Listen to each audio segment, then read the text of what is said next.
No, budget. Kaya nga sa aking broker pa lang, sir, gusto mo travel, pero walang budget. Ito na, tutulong ko sa inyo para makawa ng budget. Okay na ba? What if I tell you na may paraan para makatravel na walang gastos? Excited? Eto. Sasabihin mo yung crazy, ha? Pero atin natin lang, okay na ba? Atin natin lang, ha? Kasi kausap ko mga top management, no? Mga CEO, brokers meeting, and all that. There are 3 ways to get budget from your developers. Number one, advance commission. Kunyari, nakabenta na 100 million to sa developer A, tapos yung commission receivables mo, yun ang equivalent na pwede mong kunin sa kanila. Walang check back yun. But if you hit your quota, wala kang check back. Pag na, hindi mo na hit, prorata. Ganun siya, 50%. Yan, if you hit 100%, o deduction yan. Nasa policy ng mga developers. And sometimes may iba lang ang policy nila, but the concept is the same. As long as you have receivables, meron kang budget na pwede kunin sa are you ready? Matawag yan advance commission. So wala akong gastos. Ang kailangan mo na gawin, pagpunta natin yung Edwin, pagpunta natin doon, may benta ka. Gano'n lang, di ba? Ako naman doon sa New York, bawat biyahe ko may benta. Hindi ako na zero. Kasi may preparations mo. Next, ano yung pangalawa? Reimbursement. Yan, isa din ako ito. Ano yung reimbursement? Mag-aabono ka ng konti, di ba? Gagasos ka, let's say 200,000 per check, which is ginagawa nyo lang palagi, di ba? Pero pag nag-close ka na sale, subject to approval, pwede mong i-reimburse yung ginastos mo sa iyong partner, developer. Based on project na, siyempre nabenta mo na project nila, hindi pwede ibang project. Yung only project nila. Are you learning so far? Pwede yan. You can insert, you can discuss with the developers in your preparation for international. Lulusin ko na, kasi hindi ko dinidiscuss with before. But now, share this with you. Ano number 3? Travel incentive approach. Oh, bago ito, ito. Among the 3, ano sa inyo nilagyan ko talaga? 1, 2, or 3? Ang talaga kong madalas ginagamit number 3. Number 3. Ano yung concept ng travel incentive, di ba? Pag nakabenta ka, may trade incentive ka, right? Ang ginagawa ko, isa pinapa-convert to cash. Cash. So, bakit ako punta Thailand, di ba? 7 days sa Thailand. Kakain ako hapon, gabi, you know? Pag uwi ko, ano may benta wala? Wala. So, sasabihin ko sa developer, makikiusap ko, sir, pwede ba yung trade incentive ko sa Thailand? I-convert mo na ito cash, 200,000 nangyari, at pupunta ako ng Japan. Kasi nandun ang benta ko.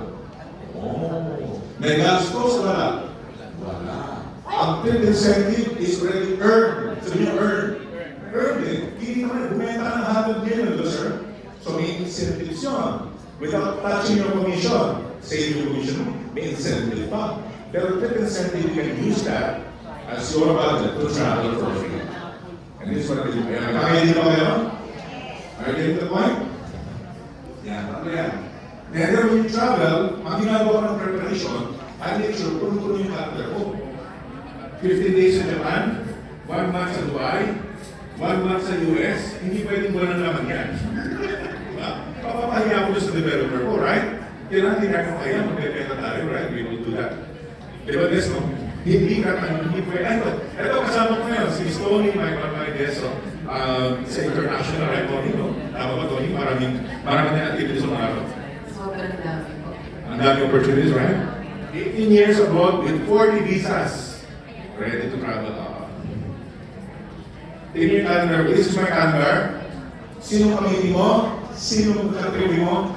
Book money at lahat ng events. Tapos hindi-measure ko yan. Ano yung effective, ano yung hindi effective. Do you want to have a copy of this? See ba? I'll send you a copy. This is what I'm personally doing, how I monitor my activities. Talagang solo. And, gagawin nyo na yung 2026 no? Plan your 2026. Now. Don't plan on January. Plan it now. So, January, di ba tayo lahat? Anong bansa gusto mong puntahan? Di ba, sir? Ma'am? Anong bansa gusto mong puntahan?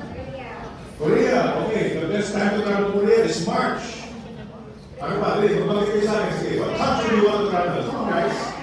Japan, the best time to March para rin doon. Lalo na sasagantay ng rin. March po.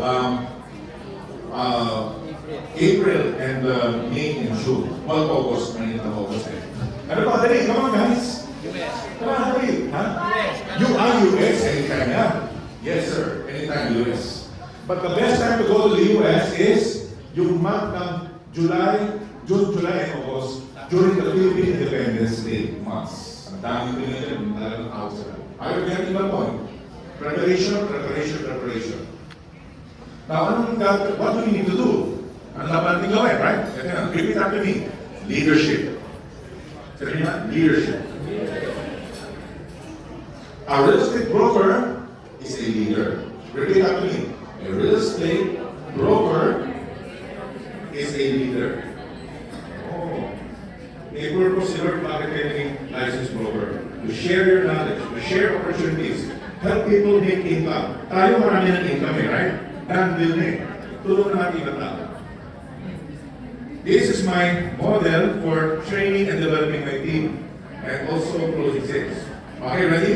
You recruit them, you train them, ano ba? Number 3, you develop them. Huwag kang titigil at hindi sila nakakabenta. Hindi na sila naging kasing galing mo. Oh. And number 4, inspire. Inspire. At what point do you inspire mga sellers? At what point? When they are making money. Nagtatanong sa akin, sir, may brokerage kami. How do you keep people? Nawawala ka sa mga ahente. Kasi ang ahente, sellers, they only do this for 90 days, 90 days, 3 months. In 90 days, statistically, wala silang benta from you, alis sila. Kaya ito check this ko. Kapag in 90 days, mission ka, benta ka, so I hope this will help you in your preparation. So here's some of the pictures of some events I'm doing for the past few months. Please join me if you want. Plus, meron na sa travel, international roadshows, this is one of them. I'll be more specific. What I do is I do Zoom sessions every day. At then, schedule ng meetings. Okay, ready? Zoom and meetings. Ganun lang po yung trabaho. Next, then, ready ka na bumiyahin, Yan, travel mo. May office ko. Nasaan ang office ko? Ayun yung bag. Ayun yung office. Di ba ikaw maganda ng office mo? May building pa, may mansion pa kayo? Sa international sa wala. Wala lahat yan. Wala kayong driver. Wala lahat yan. Wala kayong secretary. Pag nag-travel tayo, my friends, ayan ang opisina mo, yung maleta ko. Nandun lahat, laptop, iPad, printer. Mag-reserve na ako, Eric. Walang papel. Sabihin lang ako, favorite na ako. Done deal. Pero, yan. Kunin ang kwento ko. Laman ako ng coffee shop. Yung nababel tayo ng 7 Starbucks a day, ako po yun. 7 Starbucks a day, kaya nyo. 7 Starbucks. Hindi man puro kape. Isang atro. And most of the time, I travel alone. Alam Tony, mostly alone kami. This. Kasi hindi natin inuwala sa international. Sometimes you have to go, di ba? You have to lead. Maybe not to lead. Lead the way. Lead the way. Alright, I want you to lead the way. Kahit wala nang iniwala, lapit ka. I live in the Philippine market eh. For example, ano ba mga pwedeng gawin sa area sa abroad? Ito, pwede gawin resource speaker. Sabi na? Resource speaker. Tama ba? Ben, tama? Tama ba? Lahat na nalalaman nyo, ituturo nyo sa mga Pilipino, sa mga investors. I do talk like this, no? So they're property expo, tapos sila license broker from the Philippines. We talk about real estate. I get the point? Yeah. Sino guest speaker? Sabihin ako. Kayo naman. I've done my part. It's your turn. It's my turn. It's my turn. Kayo naman. Isa tayo sa mga ganyan. Kaya naman yung kasabihin ng mga ibang lahi, no? Present of Pilipinas. Sino gusto mo ng Dubai? Kasamay. Sumigaw na. Sa Dubai. Samahan mo sa Dubai. Ganda sa Dubai, no? Pero pag Dubai, right? You're buying right now, Qatar, you're Notice mga developers are very active in the Middle East. Bakit kaya? Because there's a market. There's a market. Ayan ang market. Akala niyo ba? Social presentation, right? Yan ang buhay ng mga Pinoy OFWs sa Dubai. At naghahanap sila ng licensed broker. Sir, walang pupunta ng broker dito. Marami kami walang alam sa the state. Kaya kami na-i-scam. Sinasabi, ito Tony, pinapating ko na sa inyo, pinapating mo na ako sa kami. It's your turn, it's my turn. Kayo naman, yung mga dyan. Yan, sa mga nurses, nakasampay pa. Yan ang tunay na OFW. Maganda sa Facebook, kaya rin ang tunay na sa post nila. At sinasabi ko simple lang, my message simple, mag-invest ka na while you're making money. Repeat after me, buy property while you're making money. Pare, kaya naman sabihin sa mga Pilipino yan? Yes, educate natin sila. Sino ko gusto punta Australia, libre, kasamay. Australia, di ba? COVID na yun yan. Bakit ang bayan ko, pero nagmamahal, sasaturate ako. Kasi hindi naman Pinoy. Selfie. Anyway, yung mga taga-Forbes Park, mapakilala din. Taga-Forbes Park, tumatangay sa sino yun? So, katabi ko. Di ba? Alam niya, nandiyan yung mga yan. Mga galing ka na hindi mga hirap, hindi mga mayaman. Nandiyan sila. I have built-in na yan. Oh my God, yung mga nangyari. Eh, mali. Kasi sila tumatambay. At then ako nag-rate ng mga team. Yan. Yung reserve ko, yung return buyer, and the representative of owners. Alright, next. Fast talk tayo, fast talk. Sino gusto pumunta ng Japan? Nasa bay. One of the top markets in Asia is Japan. Yes. Kasi nyo sa ko, diba? Ano naman? This is Ginza, Tokyo. Pero sa Ginza, 1 square meter, ito, is 50 million pesos. Ulitin ko, isang metro kwadrado, 50 million pesos. Kaya yung mga Japanese, pumunta na rito. Tataas ang bili, tataas ang lahat. And marami tayo nabenta ng mga Japanese who are buying here. They're buying condos, properties, and all that. Ayan o. Actually, meron ka lang interpreter. So yung buyer o ginawang interpreter, so nag-ahapon sila habang nag-represent ka. Ayan, mga Sancho, tawag Sancho, CEO. Diba? So been doing that for so many years, several times. And then, sumasali naman sa mga booth nila.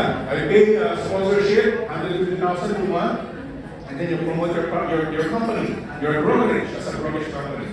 Nagulat na sila ng mga Pilipino na kayo kung set up nyo ng booth. Ito, that's our company, our real team. Minabay ko pumunta doon. Sabi ng mga Pilipino, sila nang binibenta nyo, ay hindi ka nagbibenta.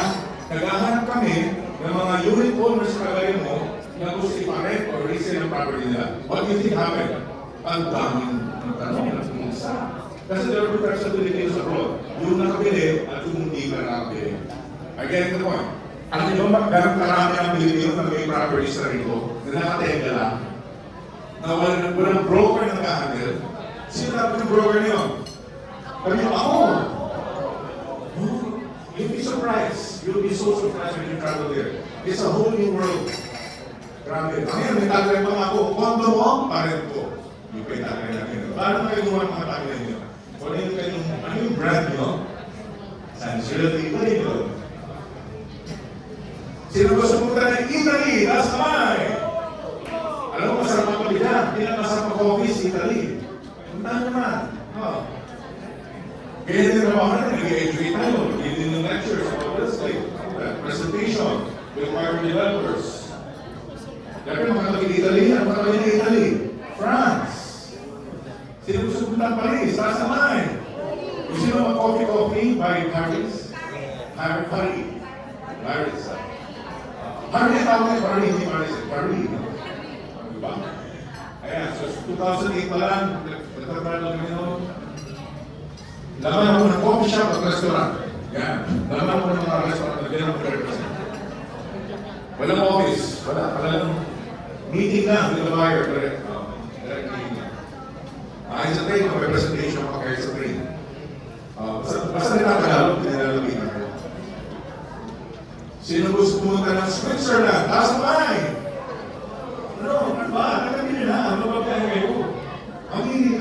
Doon lahat.